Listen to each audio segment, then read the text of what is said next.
జై శ్రీకృష్ణం వందే జగద్గురుం. సత్వరజస్తమో గుణములలో ఏ గుణము జీవుని యందు అధికంగానున్నదో తెలుసుకొనుటకు గురుతులను 3 శ్లోకముల ద్వారా వచించుతున్నారు. మొదట సత్వగుణమును గూర్చి తెలుపుచున్నారు. భగవద్గీత మకరందము 14వ అధ్యాయము గుణత్రయ విభాగయోగము 11వ శ్లోకము.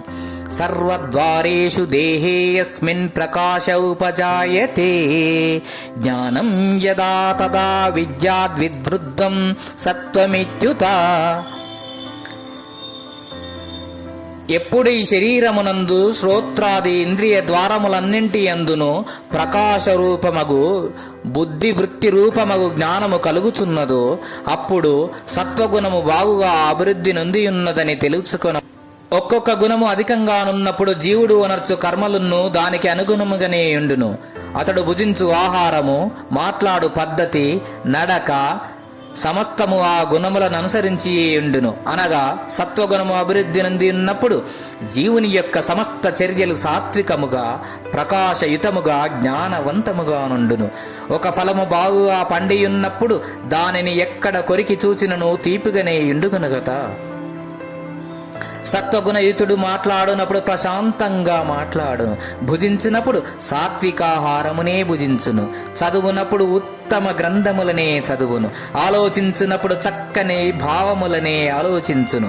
ఈ సత్యమే ఈ శ్లోకమునందు వెల్లడించబడినది.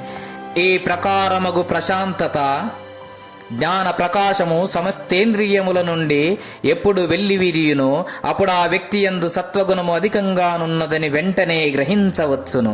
దీనిని బట్టి ఒకడు సాధన యందు అభివృద్ధి నొందినది లేనిది స్పష్టంగా తెలుసుకొనుటకు అవకాశం ఏర్పడుచున్నది.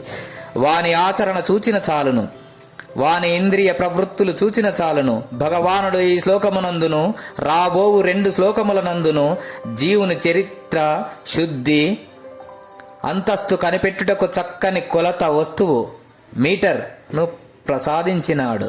వారి వారి ఆచరణే ఆ కొలత సాధనము. కాబట్టి ప్రతి వారును తమ దైవిక ఆచరణను పరీక్షించుకొనుచు తమ యందే గుణము ప్రవృద్ధమై ఉన్నదనియు బాగుగా కనిపెట్టి సాధనాతిశయముచే తమస్సు నుండి రజస్సునకు, రజస్సు నుండి సత్వమునకు, సత్వము నుండి విశుద్ధ సత్వమునకు లేక గుణాతీత స్థితికి మారుటకై ప్రయత్నించవలెను. సత్వగుణమునకు విభీషణుని దృష్టాంతముగా చెప్పవచ్చును.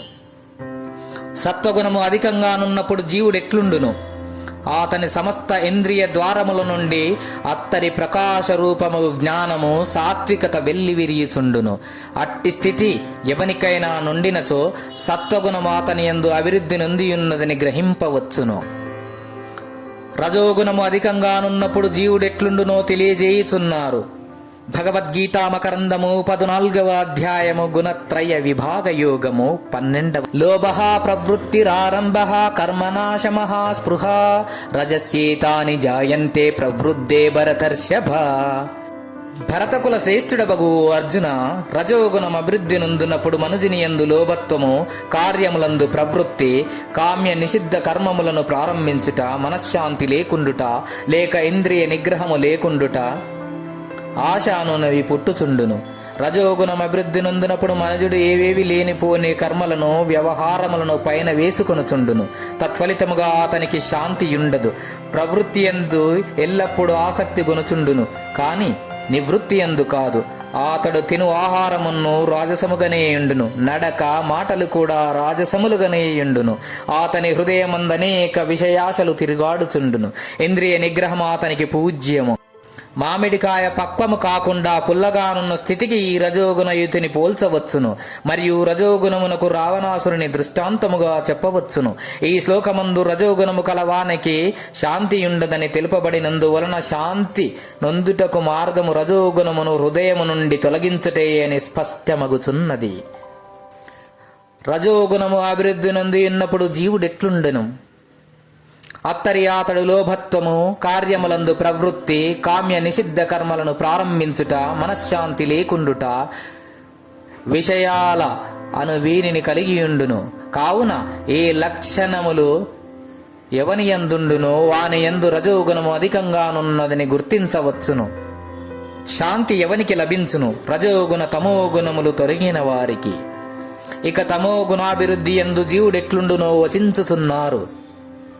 భగవద్గీత మకరందము 14వ అధ్యాయము గుణత్రయ విభాగ యోగము 10 ప్రకాశో అప్రవృత్తిశ్చ ప్రమాదో మోహ ఏవ చ తమస్యేతాని జాయంతే వివృద్ధే కురునందన. కురువంశీయుడవగు అర్జున, తమో గుణము అభివృద్ధి నొందినదగుచుండగా మనుజుని యందు అవివేకము, బుద్ధిమాంద్యము, సోమరితనము, అజాగ్రత్త, అజ్ఞానము, మూఢత్వము లేక విపరీత జ్ఞానము అనునవి కలుగుచున్నవి. తమో గుణాభివృద్ధి నొందినప్పుడు జీవుని యందు మత్తు, సోమరితనము, అజాగ్రత్త, బుద్ధిమాంద్యము మున్నగు లక్షణములు గోచరించుచుండును. అతని ఆహార పానీయములందును మాటల యందును ఈ తమో గుణమే వ్యక్తమగుచుండును. బొగరు మామిడికాయకు ఈ తమోగుణ స్థితిని పోల్చవచ్చును, మరియు కుంభకర్ణుని ఈ గుణమునకు దృష్టాంతముగా చెప్పవచ్చును. ప్రతివారును తమ తమ హృదయములను పరిశోధించుకుని తన యందే గుణము యొక్క లక్షణమున్నవో పరీక్షించుకొని సాధనాతిశయముచే క్రమక్రమముగా ఊర్ధ్వస్థితిని బడయుటకై యత్నించవలెను. చెట్టు యొక్క మొదలుకు నీటిని పోయిచున్నచో పిందె యొక్క ఒగరుదనము నెమ్మదిగా పులుపుదనముగా మారి ఆ పులుపుదనము తీపిదనముగా పరిణమించి ఫలము పక్వమై తుదకు రాలిపోవును. అది ఏ జీవన్ముక్త దశ. అత్తరి జీవునకు సంసార బంధము నుండి విముక్తి సంభవించును.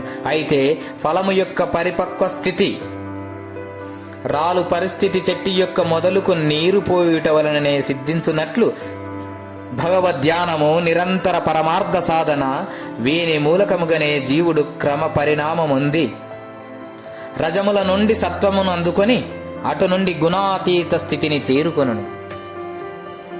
తమో గుణము అభివృద్ధి నొంది ఉన్నప్పుడు జీవుడు ఎట్లుండును? అవివేకము, సోమరితనము, అజాగ్రత్త, అజ్ఞానము మున్నగు లక్షణములు అత్తరి అతని యందు గోచరించును. ఏ గురుతులున్నచో వెంటనే అతని యందు తమో గుణము అధికముగానున్నదని తెలుసుకొనవచ్చును. భగవద్గీతా మకరందము. గీతాచార్యులు.